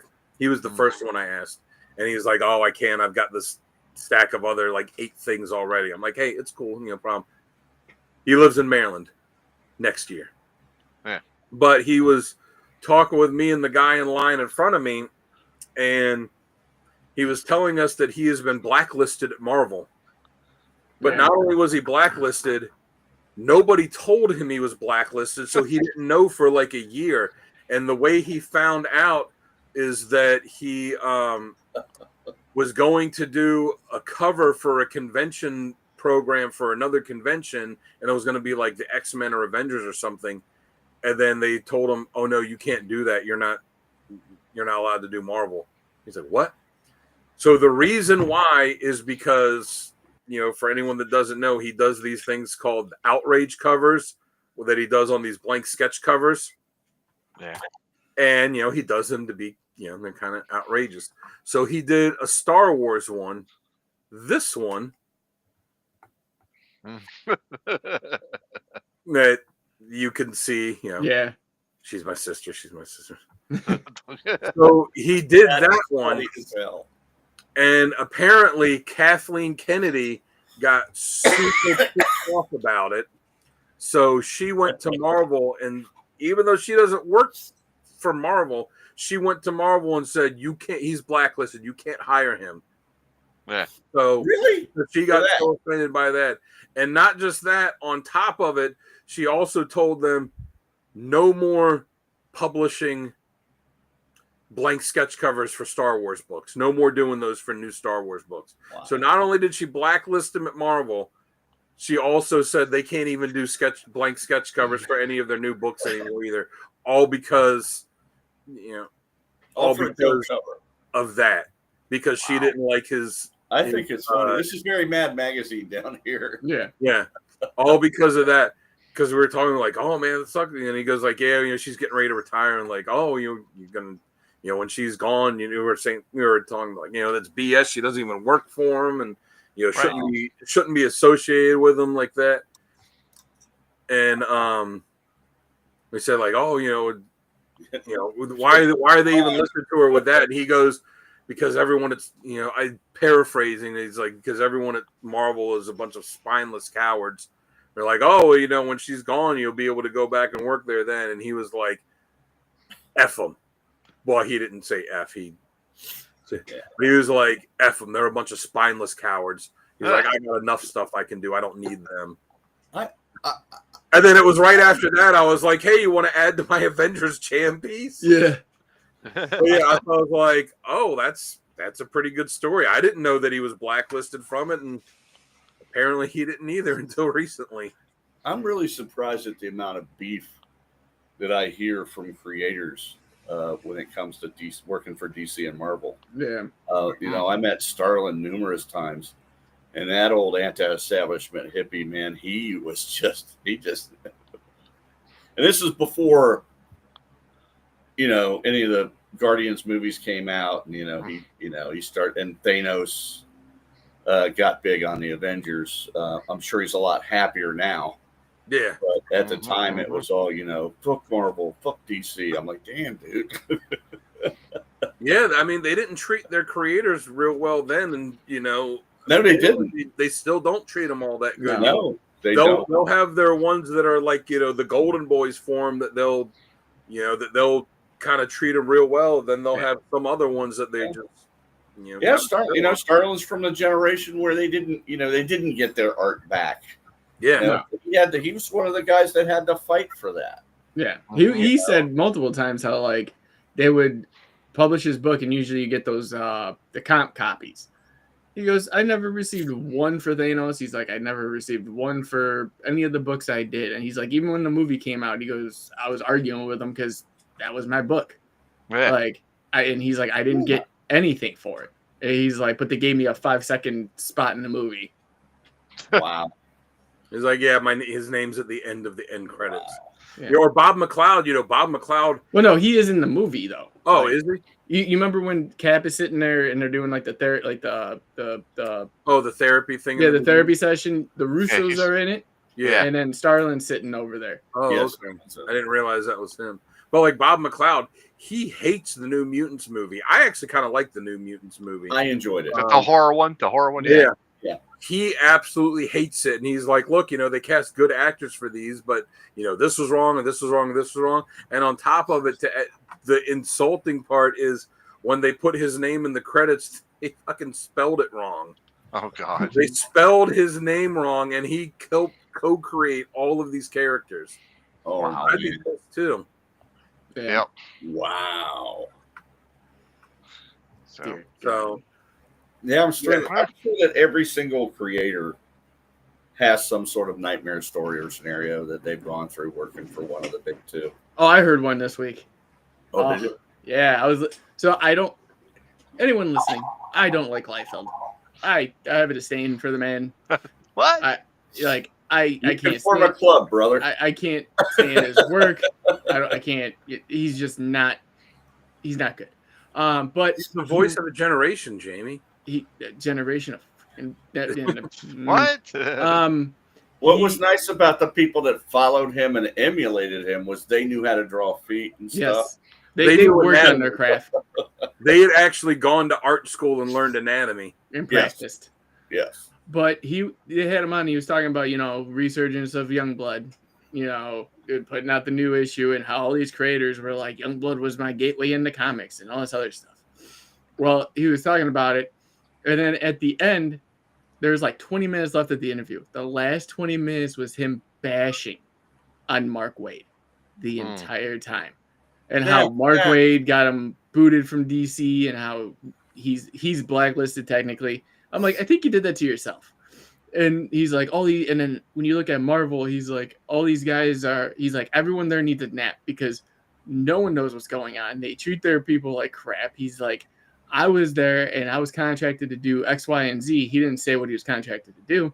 And he goes, and I didn't get any of it. He goes, I didn't get the royalties I was told. He goes, Major X was going to be a big player, they said, and then they turned him into nothing. And then he's like, I was like, dude, you are literally just going after the industry. and then he even like threw a shot at McFarlane. And I was like, you're working for Image again, and you're throwing a shot at McFarlane. How much you're like balls on that. Was so much to McFarlane, like he would be sleeping on. He said he said in the interview that if it wasn't for him, McFarlane would have never started Image. And he sat there and said that McFarlane wanted out because he was going to retire for a year, which he did because he was having his first child and everything else. And if it wasn't for Liefeld, he would have never started Image, and they would have never gotten Jim Lee. And he goes, it's all thanks to me. He goes, I don't know why Todd doesn't talk about it enough. Maybe he just can't remember how things worked back then. And I was just like, Jesus Christ. Like, you are just going hard in the paint right now. Like, he's smoking his own shit. I mean, what is going on there? I mean, he wasn't loved at DC, when he did that issue of Hawk and Dove, and he just decided, I'm going to draw the whole book sideways instead of this and turn it in. They were like, we can't do this, and they had to like correct all the art. He talked about that too, and he's like, they gave me the okay to do it because I wanted to be creative and thought it was a cool concept, and then they turned around and told me I can't, and I have to redraw every single thing again. And he's like, over here in the independents, I'm making $1 a book that sells blah blah blah this and that, and he's like, those guys don't even know what's going on anymore. I'm like, dude, I'm laughing because I can listen to them at work, and I'm like, you just need some help, bro. Like I understand, but like, and then my favorite is like he's like, I didn't have to reach out to anybody for the variants for Youngblood 1 that's coming out, the reboot or whatever. He goes, oh, they all reached out to me, and then I don't have to go through, what was it? He doesn't have to go through approval to get variants for anything. He just call whoever he wants, and he's like, and I didn't even call anybody. I was doing a live stream, and then every creator came to me and says, I'm doing your variants. I was like, I don't think that's true at all. Like, not one bit. Look, I mean, there are some creators that like him, like Todd Knock, when I interviewed him, talked positively about him because Liefeld's the one that gave him his start in the career, the start of his career, and treated him right. But the problems he had at Image was one of the main things that agreements they had was they were not going to poach talent from each other, and that's exactly what Liefeld did. Liefeld went and was trying to poach talent from the other creators, and finally they had enough of it and they got rid of him. But he used to sleep on McFarlane's couch, when he didn't have any place to live. He owes so much to McFarlane, and and he just shits on him all the time. The only one I've heard him talk positively about is Mark Silvestri. Yes, the whole interview was how great Silvestri was too. Yeah, like, plain and simple. And I was like, that's cool. But you're literally just crapping on the guy right now. And then he was talking about how McFarlane, like, he's like, he'll never tell you, but he was going to start his own hockey sports cards or something like that. And I told him it was a great idea, and he just threw it in the trash and didn't want to do it after that. I was like, because he went and did the action figures that made him millions. Yep. Well, yeah, maybe it had to do with the fact that he took such a loss buying all those home run balls. Yeah. When he bought all the McGuire and Sosa balls, and that ended up being a huge, a huge monetary loss for him. Yeah. Guys like Liefeld are, you see them in every industry. I don't know if you guys, and I'm going to go off on a little tangent here. I don't know if you guys remember Quiet Riot and Kevin DeBro. Mm-hmm. Oh, yeah. That guy ruined their career. One interview. They could have been, they were a big band when they came out. They had a couple of really cool songs, cool hits. Their first album, every song on it was a banger. What's funny, though, is their two most popular songs are covers. They're Slade songs. And they're covered from the same band. They just covered Slade songs. Yeah. A lot of Slade songs got covered. But Kevin DeBro's mouth and his attitude and how I used to read Circus Magazine and shit like that, and Hit Parade. And you'd read these articles, and he's just bad-mouthing all these other bands. And that was completely different than any of the other band interviews I would read where they kind of propped each other up. Mm-hmm. They're all in the same battle, and he earned no friends that way. And because of that, and I believe this for Liefeld too, because of that attitude, you don't rise to the top where you should be.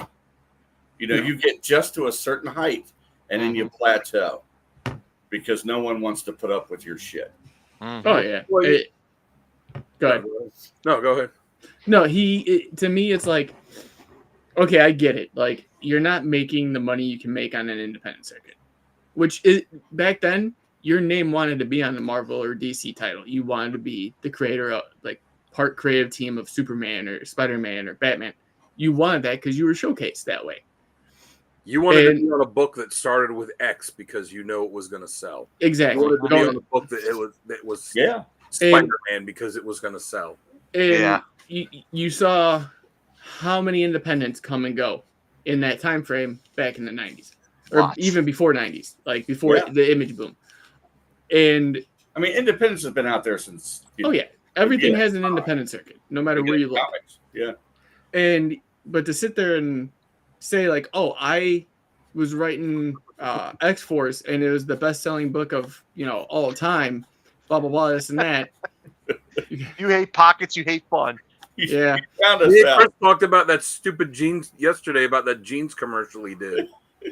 God, but you can sit there and say all these things, and then you're gonna sit there and be like, oh well, it sold the best, and I thank them for that. But over here, when we started Image, I was making a book and selling 100 or 630,000 copies, and then Jim Lee calls me and goes, oh, you're making this? Okay, how do I sign up? That's not how it worked. Like you do. Like I wish like someone could just sit with him and be like, I am your automatic fact checker. McFarlane has said the only reason Image worked was he said we had to get Jim Lee. It was not going to work. McFarlane said he was the biggest name of everyone, and he was also the guy that was like the company man and would just go along with it. And when they talked him into doing it, that's what made Image work, and it wouldn't have worked without him. Yeah. Well, and then on the flip side of that, on a good note, I was listening to McFarlane because they just had an interview with him through Image's podcast itself, and he was talking about all of his Spawn offshoots, like King Spawn. What's the one Palmiotti was on? Gunslinger. Gunslinger. Yeah, all those are hitting issue 50, and they were like, "Hey, are you interested in the blind bags?" He goes, "I am not interested in doing something that's going to hurt my customers' pockets." He's like, "I'll do a 1 in 10 and a 1 in 25 or a 1 in 50." He goes, "But I don't want to hurt the retailers either." And they're like, "Well, what about this 1 in, I think it was like 10,000 or something like that? That's supposed to be huge." And he's like, so he's talking. He's like, "Well, I found a way if I do a 1 in 10,000. He goes, "That's the retailer bought this." He goes, "They're going to get an incentive so they make their money back." He goes, "Because that's not fair to them. And it's not fair to the people out there that are buying these books." He goes, "If you're going to buy so many and you're only hoping for this one book," he goes, "if you're giving me your hard-earned money, I'm giving it back to you." He goes, "Because that's not fair." And he goes, I laughed so hard because it was the opposite of Liefeld. He's like, "If I'm going to do all these drawings, he goes, I'll do the 1 in 10s, 1 in 25s. He goes, and I'll do that 1 in 10,000. He goes, but he's like, I grabbed Brett Booth. He's like, I talked to Capullo. He goes, I asked if they're interested in them, if they're interested in doing these ratio variants. He goes, and they said yes. And he goes, you're not going to make anything really on them. I'm letting you know now because of the fact that I'm going to get back. And they all agreed that give back to the consumer because they're the reason we're getting paid." And I'm like, you see the flip side of it. Like, and I'm like, here's your light side, there's your dark side. And that's a real refreshing attitude now, especially since books are so darned expensive that, like, and we were talking about this at the con, the reason I don't like going out and buying books anymore is because you really have to fish for something that's really good.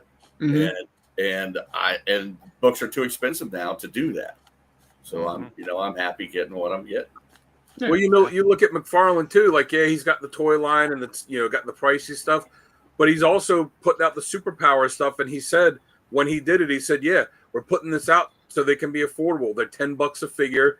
The vehicles are it's like they're not going to be more than 10. The vehicles are going to be like 15 or 20. They're not going to be more than that."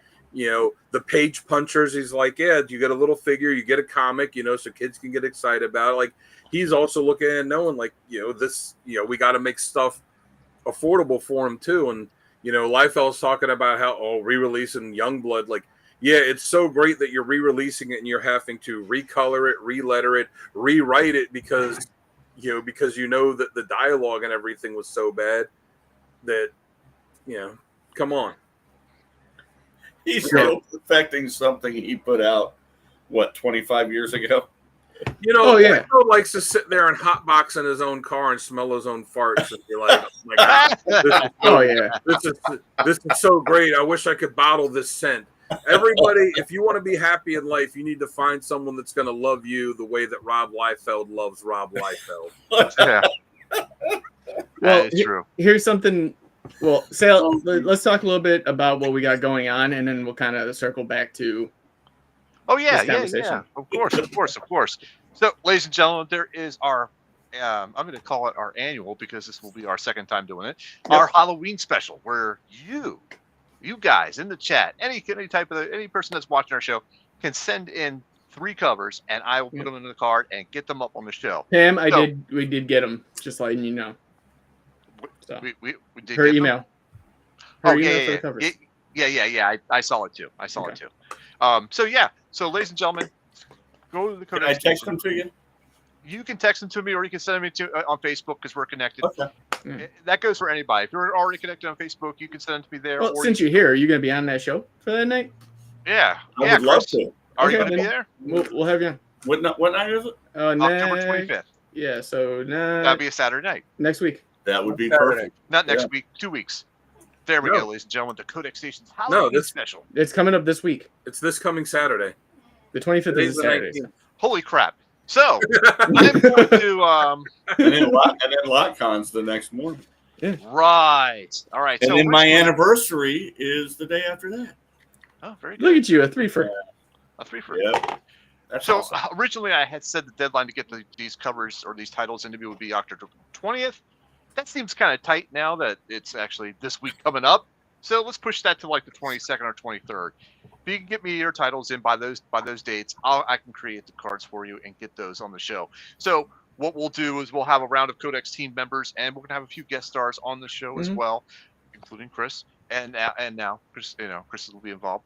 We'll go through our round of covers, one round of our covers, and I'll go through everybody who's sent in submissions, and then we'll end the show with wrapping up with another set of Codex or teams covers as well. So, ladies and gentlemen, get those covers in so we can get your cards or your favorite horror title on the screen. Now, here's some things. You don't need to own the book.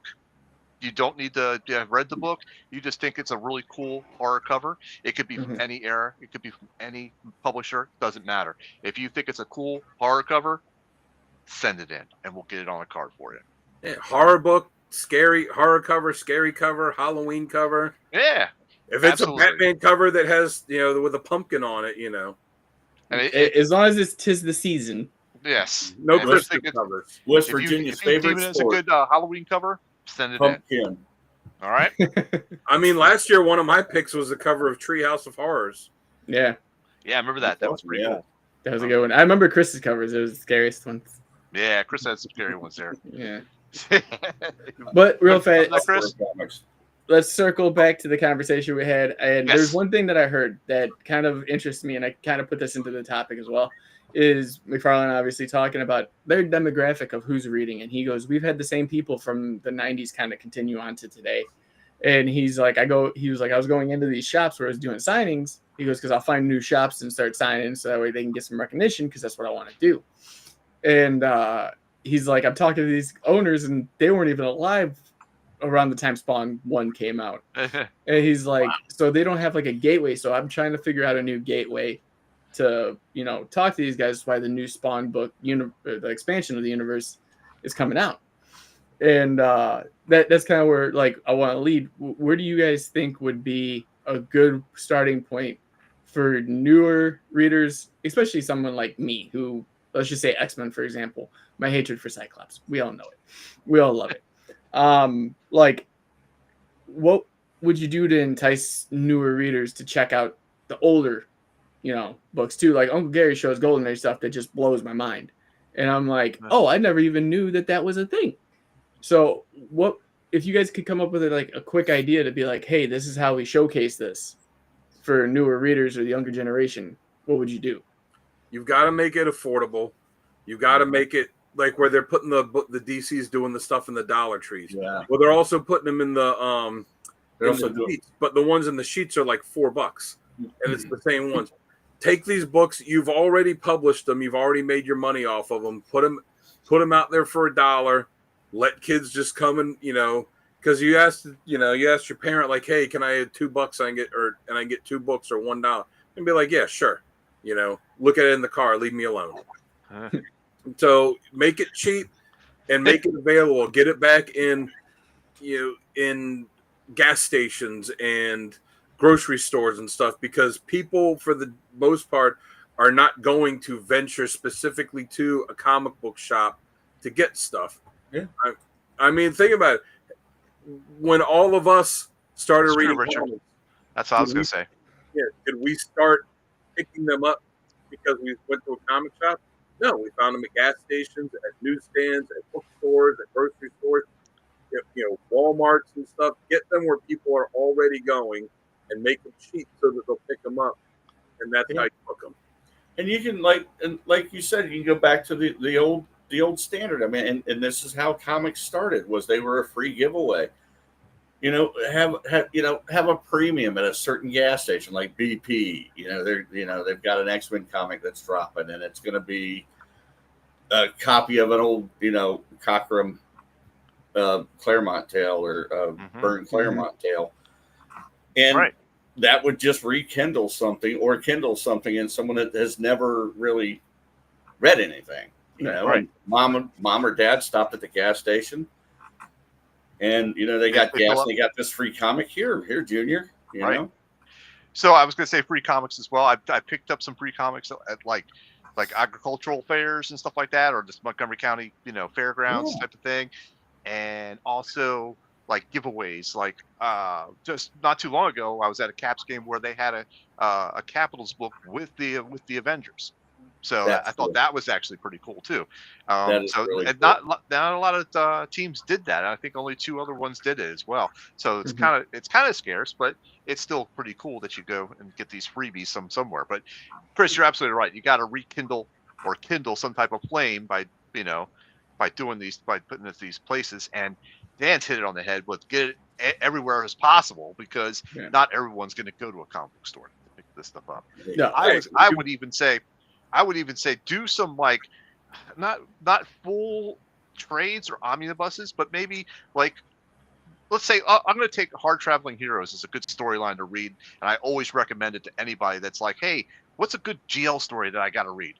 I always recommend that one. But see, that story was only 4 or 5 issues. You could do a book that's like, let's say two issues, and do another book that's the other 2 issues. And it's affordable, still affordable, but you're still getting the the complete story there with those two pickups. Yeah. So, and let's face it, at today's prices, like to Dan's point, they've made their nut on these stories. Right. So you can go ahead and do a two-parter, whatever. A 2-story in a book for the same price as a regular comic. You can afford to eat a little bit of that. Yeah, Walmart tried it not long ago, a couple of years ago, with those thick ones they were putting out. But even those, it was like, it's it's thick, but it's got reprints and some new stuff. But those were still like $8, $9, $10. Was it like $10? Right. I was like, no, you've already put some of these books out. Just throw them back out there for $1. Yeah, the Hard Traveling Heroes is good, but you got to put stuff out there that's going to hook kids. You see it at the conventions. Yeah, you see kids there, but you see mostly, people that are, that are older. You don't see a lot of like me there. You got to put these things out there to hook the kids. When their bathrooms don't work. When the Superman movie comes out, when the Batman movie comes out, when Avengers comes out, they've done it before. Give out free comics, when they're at the theater for the movie. Give out free comics for that. When I was a kid and buy the He-Man figures, there'd be a little comic that would come in it. Like McFarlane does with those page punchers now. Put little comics in with the toy, so when they get the toy and they open it up, oh, here's this little comic. Like, you've got to do the stuff to hook kids that are going to, to make them want to get read the stuff in droves. And to that point, Pizza Hut back in the day when the X-Men film came out, did a promo where they gave out these mini comics, with your orders. And that's to promote a movie. Why not do it to promote the source material? Yeah. Right. It's also got to be the people in the community have to be welcoming to new people. And there's a lot of us that are, but there's also a lot of people that if someone's new and they just ask a question, that if you're into comics, it's an obvious thing, but someone outside of it might not know. And you get someone that gives them attitude and kind of talks down to them like, oh my God, well, if blah, blah, that person's going to be like, man, F this, I'm just going to go do something else. Like if I'm going to get, if I'm going to get treated like this, I'm just going to, I'll go buy, I'll go play video games instead or do something else. You got to be welcoming, bringing these people, bringing new people in. Yeah. Well, like kind of what your guys' point is there. I don't know if you guys heard the story of it, but GameStop did a thing where the latest giant size X-Men came out, and they had a specific variant only sold exclusive for GameStop, and people were buying them. Yeah, people were buying them in droves. Like they were selling out quicker than anything. And you can you look at that market for it. How come you can manipulate that into others as well? Not just localize it to GameStop, but sit there and be like, okay, well, you can go to fucking Zoomies in the mall or Spencer's or whatever the fuck, and have that same, atmosphere for it. Like, oh, if you guys, come shop here, we'll throw you in this comic, or we have an exclusive here strictly for it. Something to get people being like, oh, well, I don't have to go to the comic shop. I just run over here and get the, same thing I want, but it's a one and, no one else is going to have it. Well, the problem with the GameStop one too is like, okay, it's a book that's already been reprinted a gazillion times, and they're just like, we're going to make it foil. Okay, whatever, it's cool. But you had to go in and buy 2 Marvel Legends figures so that you could get it. Not every GameStop got copies of it. And on top of that, they got limited copies. It was a good idea. I'm trying to say it wasn't executed well, but it was good. And then some of the GameStop employees who like knew what was up with it just didn't put the book out. They just held it back for themselves. They're like, F it, I'm going to take this out.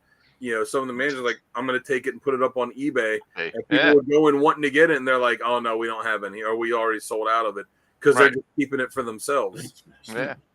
And what we were talking about McFarlane earlier, someone at the con today was telling me a story about it. They were at another convention, I forget which one, and they said they were waiting there to get the signature from somebody that's at the table, and they walk up and they see there's like just one person in front of them, and there's the guy in front of them that's standing there talking to whoever the creator was, I forget who, and it's like the guy talking to him has his back to him, and he's like, all right, just wait, he's like, I'm just waiting for him to be done, and then on my turn. And they said the guy talking to the creator turns around, and it's Todd McFarlane, and he was just there chatting with whoever the creator was, and there was an empty table there. So he said McFarlane just grabbed the pen grabbed the marker from the Sharpie from the one guy that was there, grabbed an extra Sharpie, sat down at the table. It wasn't announced to be there or to be a guest or anything, and just sat down at the table, went, hey, anybody got Spawn stuff? Anybody like Spawn? You got stuff you want signed? And he just sat there for like 20 minutes and just unannounced and just signed stuff for people that just wandered up. It was like, oh, hey, and he's just signing stuff for free. Wow. Awesome. Yeah, just like, hey, whatever, I'm here, sit down. Like, anybody got stuff you want me to sign? Yeah. That's really cool. I know it was unannounced, but I know you probably picked up something from Spawn, so. Well, the guy was saying he's like running to a booth because he didn't have anything on him, but he's like, give me something that McFarlane did. But I think stuff like that's cool. You just, just go in and just be like, hey, yeah, I'm here. Why not? Yeah, you got something you want signed? Bring it to me. There's an empty table. Let me just sit down and sign some stuff for you. Yeah, it's free. Come on. It buys you a lot of gratitude from fans when you do stuff like that. There's nothing wrong with that. Yeah, totally agree. Totally agree. All right. Well, that's all I had. All right. Well, I guess we can go ahead and wrap this one up. This has been a great episode. 2 hours, baby. We hadn't had a 2-hour one in such a long time. Ladies and gentlemen in the chat, thank you so much for sticking around. We're going to go ahead and wrap this show up for tonight, but not to worry. We will see you guys next week, next Saturday night for Comics Unleashed. But don't forget to check out podcast on Wednesday, which I think I'm going to be on this week. And of course, next week's comic character of the week is Vulture, Adrian Toombs. Awesome. So I should start working on that. Yep. And Dan will have his covers for me in about 10 minutes. Yeah. Like, all right. I've been so focused on Baltimore like the past week on getting books ready and figuring out what I'm going to get signed. And like, oh, Gary, I'm going to be up till 3 in the morning tonight just getting the stuff ready. Yeah. All right, ladies and gentlemen, thank you so much for joining us. We will see you guys next week, so take care.